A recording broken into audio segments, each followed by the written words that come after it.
सगळ्यांनी आमची कथा ऐका। काय ग बोल इकडे कसं काय? अरे इकडे किती छान पाऊस पडलाय। चला आपण लोकांना जाऊन जाऊया डासूया। हो आता मलेरिया पसरवायला खूप मजा येईल आपल्याला लोकांचं रक्त प्यायला। हो चल चल आपण जाऊन रक्त पिऊ लोकांचे। हो आता बघूया ते मलेरियाचे मच्छर कोणाला जाऊन चावतात ते।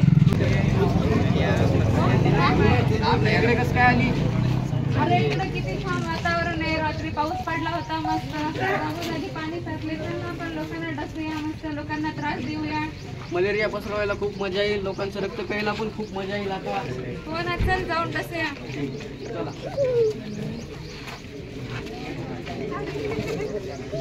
अरे तुला कोणी म्हणलं या म्हातारीला चावायला? कोणी सांगितलं? ती म्हातारी माझ्या इकडची आहे तिला चावलं मग काय झालं? त्या म्हातारीला मला चावायचंय। नाही चावू देणार मी तुला। ती म्हातारी माझ्या इकडची आहे लुसलुसीत म्हातारी आहे ती। तुझी म्हातारी म्हणजे का तुझ्या इकडची म्हणजे का तुझी म्हातारी झाली का ती? हे बघ तू बोलते इकडे येऊन त्या म्हातारीला चावायचं नाही। तिकडून आले तिकडे वापस तू जास्त शहाणी बनू नको।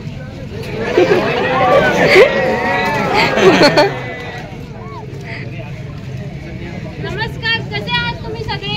आज आम्ही B.Pharm third year Prerna institute of pharmacy batch 2024 ची बॅच तुम्हा सर्वांसमोर एक नाटक प्रस्तुत करत आहोत। चूक कोणाची? औषधांची का आपली? चला तर सुरू करूया आमच्या पहिल्या पेशंट शोभाबाई पासून। हे पोरी इकडे ये।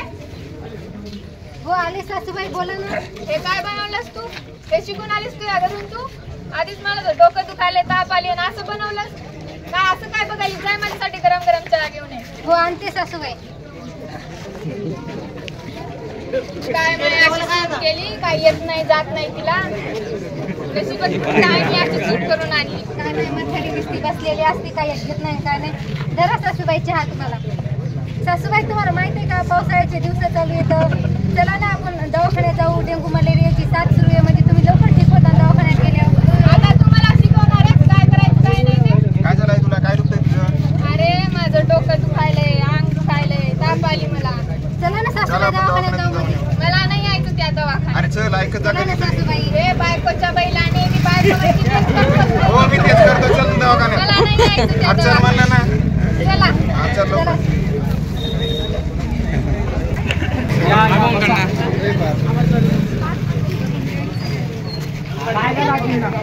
आजीला ताप येतोय. किती दिवस झाले? जेवण वगैरे केलं होतं का? केला होता थोडंसं जेवण। ठीक आहे रिपोर्ट टेस्टसाठी देतो रिपोर्ट जाऊन घेऊन या। माझ्याकडे नाही किती शकते ना माझ्याकडे काय दवाखान्यात आणलंय बोलून नाही काय नाही। काय झालं आजी? असं का काय बोलायला होत नाही तुम्ही? त्या गोळ्यांनी। सासूबाई दवाखान्यात यायचं नाही का? असं काय म्हणायला आजी? ऐकत जा जरा लेकरांचं। काय होत नाही त्या गोळ्यांनी। अहो गोळ्यानं बरा होता की तुम्ही? ठीक आहे काय घाबरायचं कारण नाही। आजींना मलेरिया झालाय 10 दिवसाचा गोळ्या लिहून देतो मी तुम्हाला। बऱ्या होऊन जाताल तुम्ही लवकर। हे दवाखान्यातून मेडिकलहून जाऊन घेऊन या। ठीक आहे डॉक्टर. ठीक आहे डॉक्टर.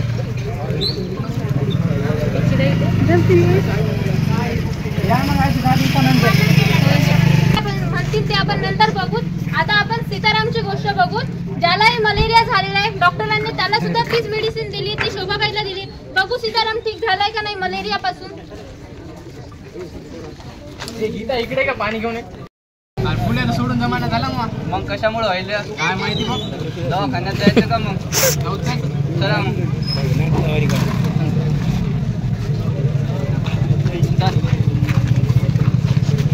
आज येऊ का डॉक्टर साहेब? या ना।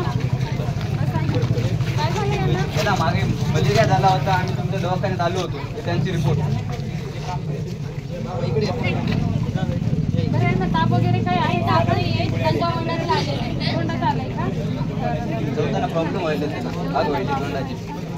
बरं तुम्ही थोडा वेळ बाहेर भेट करा मी तुम्हाला बोलवते। आता बघूया 10 दिवसानंतर शोभाबाई ठीक झाली का नाही बघू। तिच्याही तोंडातलं आलंय का त्या मेडिसिन मुळे?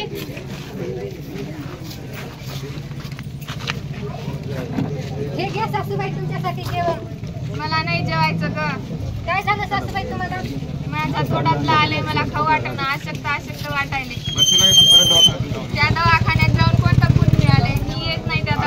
चला ना सासूबाई. काय गुण मिळते त्या दवाखान्यात नुसते पैसे घाला. तुम्ही खूप दिवसापासून जेवण पण करीत नाही. चला जाऊ. नुसतं त्या दवाखान्यात नेऊन बसवायले काय गुण मिळालं काय नाही. या बसा. काय डॉक्टर गोळ्या द्यायले नुसते तोंडात आले माझ्या. आजी असं कसं ताप राहिली की तुमची का नाही राहिली आणखी? ताप राहिली. ताप राहिली का? जेवण पोटभर करत असतात की? जेवणच करीना झाल्या त्या खूप दिवसापासून. जेवण करणार का? अशक्तपणा व्हायला का? हा अशक्तपणा पण व्हायला. चक्कर यायली? चक्कर पण यायली. कसं धुंदक दिसायला का तुम्हाला? हो ना तुम्ही काय गोळ्या दिल्या काय माहिती त्या. गोळ्यानं होत नाही आजी. थांबा, थोडा वेळ थांबा मी सांगतो तुम्हाला. आता बघूया डॉक्टर काय म्हणतात. कशामुळे झाले असेल बरं सीतारामला आणि शोभाबाईला हे तोंडातले आहे ना. बघू डॉक्टर काय म्हणतात ते. डिप्टेरियाचे पेशंट आले होते का? हो आले होते ना. काय झालं त्यांना? काही साईड इफेक्ट काय जाणवले का हो तुम्ही? त्यांचे सिम्पटम त्यांचं माउथ अल्सर झालं विकनेस झाली. कोणची गोळी दिली होती मॅडम तुम्ही? हायड्रोक्लोरोक्विन दिली होती. मी पण हायड्रोक्लोरोक्विन दिली होती तर त्यांचा काही साईड इफेक्ट जाणवले होते. माझ्या पण काही पेशंटमध्ये ते जाणवले. हायड्रोक्लोरोक्विन झाले असेल कारण की प्रोडक्ट सगळं बॅन झालेलं आहे आणि PCI वेबसाईट ओपन केली आहे ज्यावरती आपण त्याचा रिपोर्ट करू शकतो आणि एक टोल फ्री नंबर पण दिलेला आहे त्यावर पण आपण रिपोर्ट करू शकतो. डॉक्टरांनी सीतारामला व शोभाबाईला एकच सेम ड्रग दिला जो की हायड्रोक्लोरोक्विन. त्याच्या side effect adverse drug effect असे झाले की त्यांच्या तोंडातला आलं, त्यांना विकनेस झाली, अशक्तपणा, धुंदक दिसायला लागला. तर आपण अशा वेळेस काय करावे तर PCI ने आपल्याला एक वेबसाईट दिलेली आहे www.ipc.government.in आणि एक टोल फ्री क्रमांक दिला आहे 1800-180-3024. याच्यावर आपण संपर्क साधू शकतो व डॉक्टर रिपोर्ट करू शकतो व आपली तक्रार मांडू शकतो. आता आपण बघूया एका लहान मुलाची गोष्ट. लहान बाळाची तिच्या आई वडिलांच्या निष्काळजीपणामुळे त्याला खूप त्रास होतो.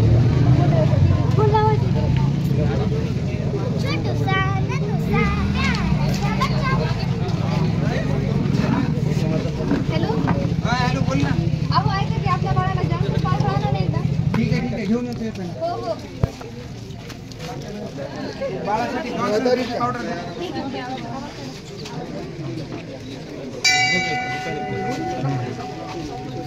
ठीक आहे पावडर लावा आपल्या बाळाला. हो ठीक आहे ते लावते.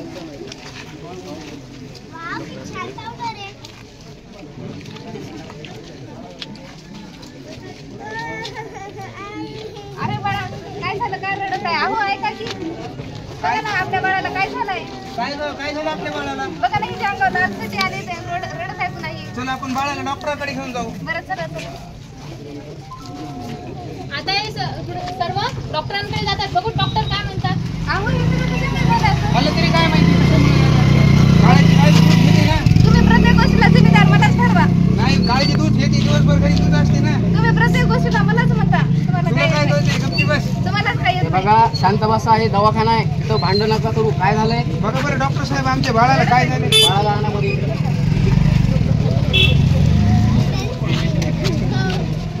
काय झालं बाळा? बाळाला काही खाऊ घातलं होतं का तुम्ही? नाही काय नाही. बाळाला कोणतं पावडर लावलं होतं का? जॉन्सन्स. हे पावडर कुणी आणायला सांगितलं तुम्हाला? यायला चांगलं या. तुम्हाला माहित नाही का ही पावडर हे झालेले याचे साईड इफेक्ट आहेत. बाळाला स्किन रॅशेस व्हायले, दम्याचा त्रास व्हायलाय. तुम्हाला कळत नाही का? आम्हाला तरी काय माहिती मेडिकलवाल्याने दिलं ना आम्ही घेऊन आलो तसं. तुम्हाला कुणी सांगितलं हे पावडर आणायला? जसं घरच्या वालीने सांगितलं होतं घेऊन मला काय आणायला. माहिती मी का प्रत्येक गोष्टीत हे असते तुला का? काय कळते? गपची बस. शांत बसा, भांडू नका. मलाच काही कळत नाही. भांडू नका. हे दवाखाना आहे इथे. शांत बसा. मी बाळासाठी लोशन आणि क्रीम देतो, ते घेऊन या आणि रोज उन्हामध्ये थांबवा त्याला थोडा वेळ.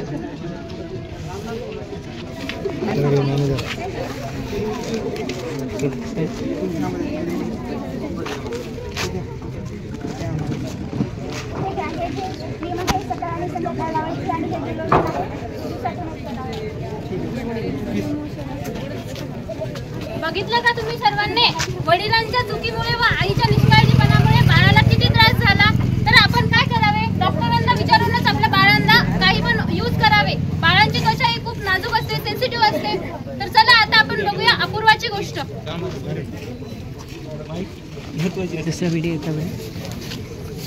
ए आई इकडे ये का बघ मला काय झालंय. हो आले. काय झालं तुला? बघ ना काय झालंय. बापरे हे तुला स्किन रॅशेस होत आहे. थांब मी तुला तेल लावून देते आणि गोळी देते. आता तू आराम कर, तुला बरं वाटतंय.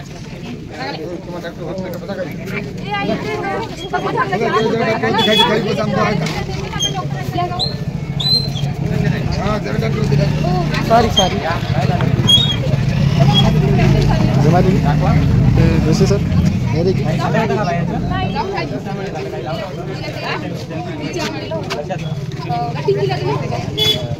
काय नाही इन्फेक्शन आहे.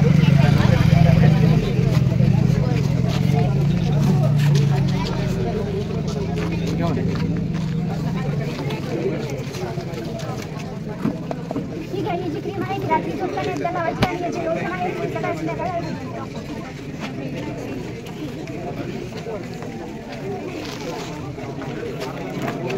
चालते टॅबलेट घ्या, तिथं बरं होऊन जाईल.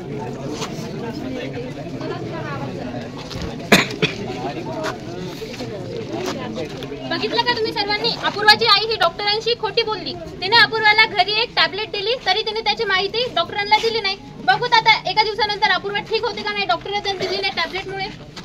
अपूर्वा, हे तुला काय होत आहे? मला नाही माहित आई, मला वाटतं त्या क्रीममुळे हातात पाणी भरलंय. हो चल, हे वाढतच जाते, ते डॉक्टरांकडे जाऊ. आजो डॉक्टर, हो या, काय झालं? हे बघा ना, हे वाढतच जात आहे.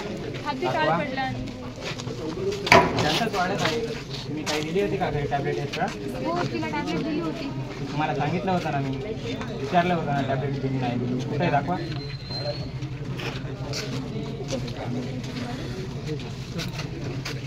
टेट्रासायक्लिन कोणी द्यायला सांगितली? मेडिकलवरून आणली होती तर तिला दिली. आधी सांगितलं, तुम्हाला विचारलं होतं ना टॅबलेट दिली होती नाही दिली होती. आराम होईल वाटलं म्हणून सांगितलं नाही. पण तुम्हाला विचारलं होतं ना मी टॅबलेट दिली नाही दिली. त्याच्यामुळे तिला जास्त इन्फेक्शन झालं आणि मी त्या टॅबलेट दिल्या, लोशन दिलं, त्याच्यामुळे मी तिला जास्त हे झाला प्रॉब्लेम. तिला डायरेक्ट ॲडवर्स इफेक्ट झाला आहे. तर आता आराम होईल की नाही मग? आता दुसऱ्या तिला लोशन टॅबलेट ते द्यावं लागतं. देतो लिहू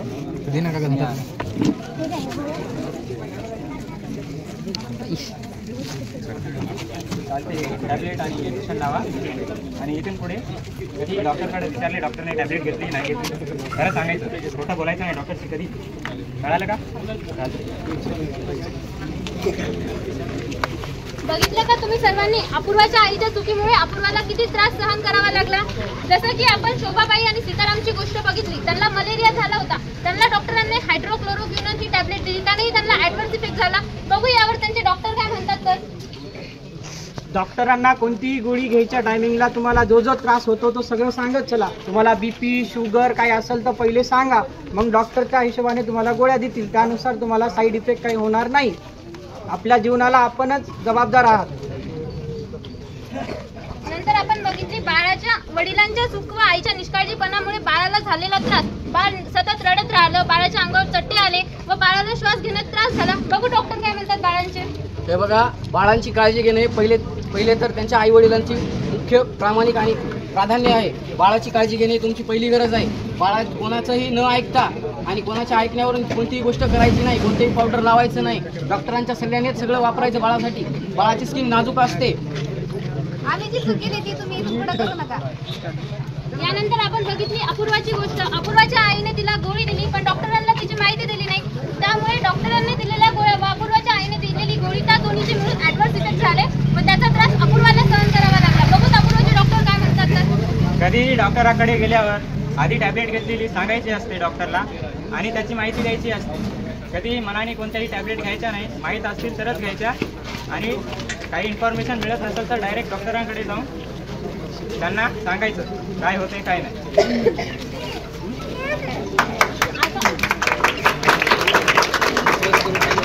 आता मी सांगते नेमकं ॲडव्हर्स ड्रग रिॲक्शन म्हणजे काय. ॲडव्हर्स ड्रग रिॲक्शन म्हणजे औषधांचा दुष्परिणाम. औषधांच्या दुष्परिणामांचा औषधांशी संबंध असतो. यामुळे आपल्याला भविष्यातही धोका निर्माण होऊ शकतो. औषधांचा दुष्परिणाम हा कमीत कमी व जास्तीत जास्त आपल्या जीवावर बेतू शकतो. सतत गोळीच्या वापरामुळे आपल्याला ॲडव्हर्स ड्रग रिॲक्शन म्हणजेच की औषधांचा दुष्परिणाम होऊ शकतो. तर आता आपण ॲडव्हर्स ड्रग रिॲक्शन म्हणजे औषधांचा दुष्परिणाम कसा थांबवावा. आता मी सांगते तुम्हाला. एका वेळी जर आपल्याला डॉक्टरांनी 2 गोळ्या दिलेल्या असतील तर त्या अर्ध्या किंवा 1 तासाच्या अंतराने घ्याव्या. विनाकारणच्या गोळ्या घेणे टाळा. जास्त पावरच्या गोळ्याही घेऊ नये. सतत कोणत्याच गोळीचा वापर करू नये. व आपल्याला असं काही ॲडव्हर्स इफेक्ट आढळले तर आपल्याला PCI ने एक वेबसाईट दिलेली आहे www.ipc.gov